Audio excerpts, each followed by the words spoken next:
Welcome to the Sage Thought Leadership Podcast, transforming the way people think and work so their organizations can thrive. Well, hi, everyone, and welcome to our podcast. I'm Ed Kless, and with me today is Mike Moll. Mike is the founder of MarketMe, a consulting firm focused on helping solopreneurs monetize their skill set and building systems to turning it into a real business. Welcome to the Sage Thought Leadership Podcast, Mike Moll. Thanks for having me. I'd really appreciate it. Well, first, Mike, why do you do what you do? It's a great question. It really stems from about 10 years ago. I was in an insurance job. I was doing risk assessment for a company. The only reason I was doing it is because I had dropped out of school, dropped out of business school. I didn't have a great handle on how to do classroom type work. And I was kind of just a desperate employee. I knew I wasn't in the right spot. I hated where I was. And I just felt if I leave, nobody's going to take me. And I just felt so trapped. One day I had a panic attack / epiphany in my car, trying to get out of my car to go to the office. And I literally froze and I was stuck. And I went through this whole process. It was a long mental process in the car, and I quit. I left that day. I said, I'm gone. Here's the keys to the company car. I'm out.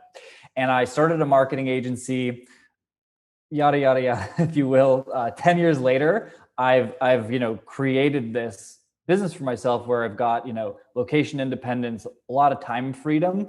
And for me, helping other people get here is just understanding and experiencing the freedom and getting to live life this way is a really special, it's really, really special. And I love sharing that with other people. And tell me about your enjoyment in creating your new coaching practice. You told me a great story about before we started recording about what happened to you during the COVID transition about a year ago. Yeah, absolutely. So I have, I've had this marketing business for a long time. I have a full-time operator and a number of other people involved. I spend about, give or take 15 hours a week managing it. So while I had this spare time, I created a training product. It was designed for small businesses who want to run their own ads. Very specific type of businesses, all of whom were dramatically affected by COVID, unfortunately. The product was doing about $40,000 a month, very profitable, and it literally went to zero. And I knew it was going to come to zero. I called my team and I was like, next week when the lockdown starts, everything dries up, the product dies today. And they're like, there's no way. I'm like, trust me, I've been through this. I knew it was coming. I knew it.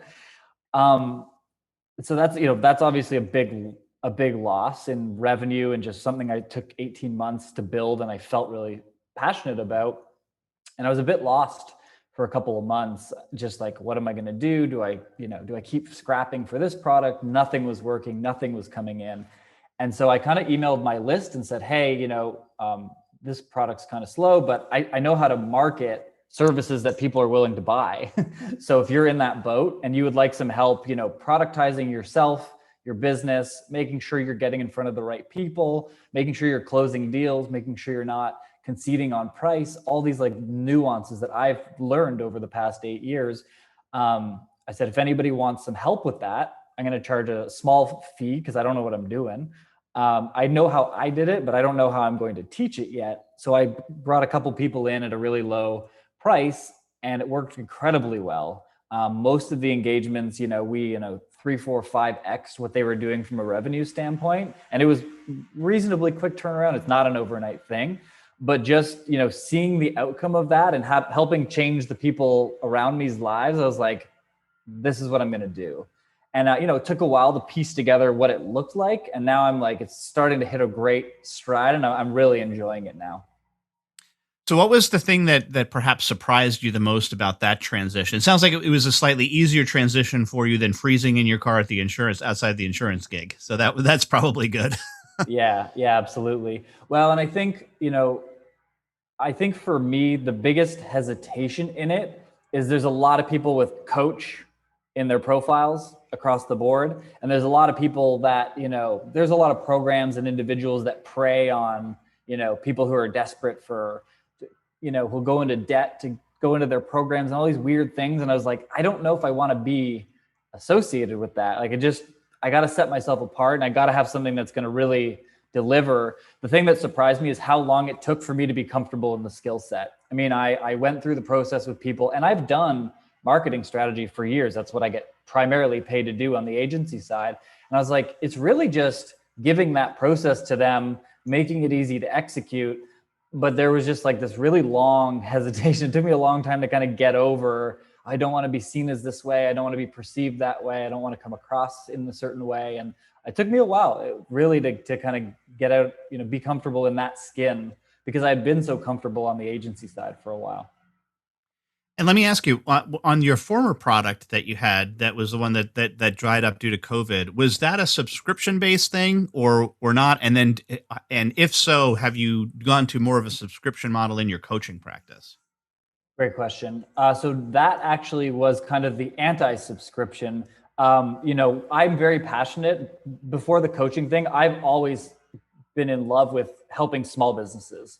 Our agency works with Canadian Mental Health Association, Volvo. Like, we have some big clients, but the light bulb and the aha moment that comes when it's like, a solopreneur roofer or a dentist is like, wait, I can get clients like anytime I want with Google ads. Like, there's this, the impact of it brings me joy. But the problem is that marketing for those types of businesses can be cumbersome and you can't make a ton of money. So I developed a training product that was like, look, it's going to take 5 sessions. We're going to set the account up with you and teach you how to take it over. So it was a one-time product. It was a higher ticket one-time product, but the intent was, we're going to set this up so that you are, future-proofing your marketing, which is why we had to be specific with the industries, because in e-commerce and in SaaS and different things where things change quickly, the advertising we set up could be useless in 3 months. And so we could only do it with like service-based companies who are local and that type of thing. Now with the coaching side, for me, I don't believe any engagement should go on forever. I think eventually, from a marketing side, it's like, eventually, if you get big enough, like, you should have this talent in-house, right? If I'm working with you as a coach, I'm going to get you to a certain level where I'm like, I don't know how to get you to the next step and you need to move on to somebody else. So I do love recurring revenue, but I don't do it at the expense of being useful long-term. I kind of know where that exit should be, and I'm happy to exit at that point. And Mike, we have an exit question that we ask all of our guests, and that is, who is a hero of yours and why are they a hero? Got it. We talked a little bit about this before. The word hero is like, my brain doesn't like resonate with that classification. Couple people that stand out though, just from a distance, Elon Musk, there's something about, and I think I like this because I skipped all the school and the traditional path to how these things should work. And I was just like, well, why don't they just work this way? This is a logical, easy answer. And I just feel like he personifies that and like helps validate people who are like, you don't have to do it in the traditional way. And then I think, so he's kind of like from the periphery. And then my personal business coach, I discovered him on a podcast. I heard about the life he had built, and he was those, 3 to 5 steps ahead of me. And even though I'm paying him, so he's kind of that, hero plus I'm a client. But the truth is, the way he did it is, in my opinion, the right way. And I just look up to what he's built and how he's helping me create that for me, just as I'm trying to kind of create those first couple steps for other people. So that's what I would say. All right. And lastly, Mike, how can somebody contact you? Yeah, great question. So if anybody wants to, just chat directly, Mike at marketme, MARKET me.co. Otherwise, I'm super active on Instagram at Mike AJ Moll.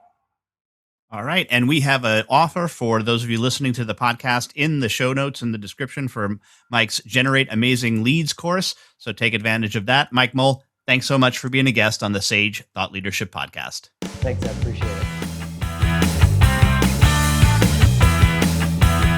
Review and subscribe by searching your podcast player of choice for Sage Thought Leadership Podcast.